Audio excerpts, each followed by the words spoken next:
Bienvenidos amigos a este su programa En Defensa de la Vida. Hemos estado abordando un tema muy importante e interesante como lo es el de la ideología de género. En programas anteriores tuvimos como invitada a Carla Zúñiga y en esta oportunidad ella también nos acompaña. Un grato honor contar con tu presencia, Carla, para poder esclarecer estos temas. Muchas gracias, Karina. Encantada de estar con ustedes nuevamente. Un saludo a todos los televidentes y dispuesta a continuar con este tema tan debatido hoy en día, ¿no? Así es. En el programa anterior estuvimos hablando, nos quedamos en este segmento en el que nos referíamos a la sexualidad polimorfa, a que cómo estos postulados de la ideología nos han llevado a un saco sin fondo, en donde todo, queridos amigos televidentes, todo es posible, ¿no? Toda opción, toda decisión, no solamente las que conocemos, sino muchas más, como ya los más entendidos en el tema saben cuántos sexos existen dentro de esta supuesta ideología. Y quisiéramos que nos hables un poco, Carla, de cómo así hemos llegado a un punto en el que todo es posible. Efectivamente, ese es uno de los principales postulados y también consecuencias de aceptar las premisas de la ideología de género. Toda preferencia sería válida, toda conducta, por lo tanto, en el ámbito sexual sería válida. ¿Y cómo se llegó a esto? Proponiendo la supremacía de lo que se llama género, ¿no? En esta ideología, o podríamos decir de la dimensión psicológica del sexo. Recordemos que la identidad de género la habíamos definido como aquella convicción de la persona de pertenecer de ser masculino o femenino, ¿no? Entonces, se llegó primero postulando la supremacía del género sobre el sexo biológico de la persona. Si puede ser, podemos pasar la siguiente diapositiva. Y esto, pues, por ejemplo, se ve muy bien graficado en el caso de David Reimer, un niño, un gemelo monocigótico, que nació, era un niño que en una operación quirúrgica pierde el órgano sexual, ¿no? Y consecuencia de esto cae en manos de un doctor sexólogo, Money, y le proponían a los padres educarlo, que no pasaba nada, que a partir de esa pérdida del órgano sexual masculino podían educar a su hijo como mujer, porque su teoría, coincidente con la ideología de género, era que lo más importante y lo que determina si somos varones o mujeres es la educación, es el ambiente, es la cultura, ¿no? Es la construcción cultural que se hace de la personalidad del niño.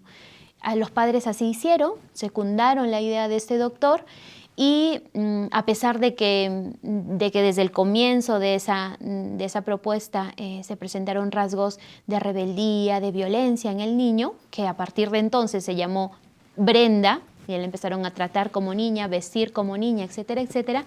Este médico, este sexólogo, postuló que el caso era un éxito y que el caso reafirmaba su teoría de que lo importante es cómo educamos a los niños, lo importante es el ambiente o la cultura o la educación. Sin embargo, en la etapa cercana a la adolescencia, el niño, ¿no? En este caso era tratado como Brenda, se negó a continuar las terapias, los encuentros con el sexólogo Money. Los padres en esa etapa tan crítica deciden decirle la verdad al niño. Es decir, que era niño, que había perdido el órgano sexual masculino y que en realidad, como ellos le habían tratado hasta ahora, había sido un intento de solución a su situación. Cuando se entera, decide retomar su masculinidad, de ahí el nombre David Reimer, someterse a una operación quirúrgica, etcétera, etcétera. Con el paso de los tiempos llega a casarse y sin embargo, y actuó como una mujer que estaba madre soltera. Se casó. Se casó, sí, efectivamente, y con toda la carga que supone psicológica, personal, etcétera, que supone estos cambios en la adolescencia, enterarse de esta... Tremendo, ¿no? Tremendo. Claro, de esta situación suya, etcétera, etcétera. El caso de David Reimer termina después de unos años, cuando se conoce su caso, se hace público la situación, no logra soportar la presión social, termina suicidándose, ¿no? Entonces, lo que el doctor Money había postulado como una teoría exitosa, en cuyo caso, este paciente, ¿no? Se había mostrado con gran éxito, no es tal. Y el doctor Money nunca desmintió que en realidad lo que él había considerado un éxito había terminado en un fracaso, porque esa niña Brenda no existió nunca, en realidad fue un constructo que no determinó lo que esta persona que no prosperó, ¿verdad? claro, era. Y en todo caso lo que evidencia es más bien la supremacía de la naturaleza de la persona. Así es, que no solamente es la educación, si bien es cierto, la educación desempeña un papel muy importante, efectivamente. no es solo como lo hemos visto, claro. Justamente porque el ser humano no es un ser cerrado y no se reduce a solo biología, es importante que la educación, la cultura, etcétera, etcétera, le ayude a afirmar, como habíamos comentado la armonía. En la anterior, claro, efectivamente, en los anteriores programas. Es importante la armonía, la afirmación de lo que la persona es y el desarrollo de lo que uno es, ¿no? Lo otro es hacer un flaco favor a la persona, ¿no? Entonces, así se llega a todo lo que habíamos mencionado anteriormente. En la siguiente diapositiva vemos cómo, bueno, graficamos, ¿no? Y este es el postulado que hoy en día inspira, vamos a decir así, a muchas propuestas políticas, muchas propuestas incluso educativas, ¿no? Que el sexo psicológico sería el que determine la sexualidad biológica, ayudados por la tecnología, por las operaciones quirúrgicas, por los tratamientos hormonales, etcétera, etcétera. Es importante y la primacía tiene que tenerla el sentimiento o el pensamiento de la persona, como ella se considere, y luego eso va a determinar la biología, su corporalidad, y también va a determinar su conducta, su comportamiento. Entonces, vemos cómo esto que es naturalmente armónico, que además tiene como fundamento la biología de la persona, ¿no? Y que está llamado a ser acogido por la psicología, reconocido por nuestra psicología y manifestado y expresado en una conducta también social, por eso se habla de una ideología que subvierte la naturaleza humana, subversiva. Ellos dicen, vamos a deconstruir, ¿no? Deconstruir, que en el fondo es destruir, vamos exacto. A negar esa naturaleza del hombre, que parte por la dimensión biológica, y vamos a construirla sobre nuestra idea, sobre los sentimientos de las personas, las convicciones o las elecciones. Por eso esto ha dado lugar a una serie de confusiones y hasta he tenido la oportunidad de ver algunas noticias de personas que se identifican, por ejemplo, con alguna especie que no es la humana. Efectivamente, esto que es el llamado transexualismo, en realidad se revela el absurdo, vamos a decir así, de esta propuesta cuando lo vemos aplicado a otros ámbitos de la vida, ya no solo el sexual.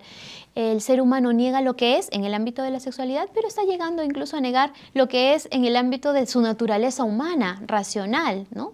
Y hay personas que hoy en día se sienten gatos, se sienten perros, se sienten extraterrestres, se sienten otra cosa y someten a su cuerpo, a su biología, a las transformaciones que le permite las operaciones quirúrgicas o la tecnología para adecuar lo que ellos son a la idea de que ellos tienen. En realidad esto siempre ha constituido, si somos realistas, un intento de manipular la naturaleza, de negar, ¿no es cierto?, de mentir en el fondo a nuestra naturaleza.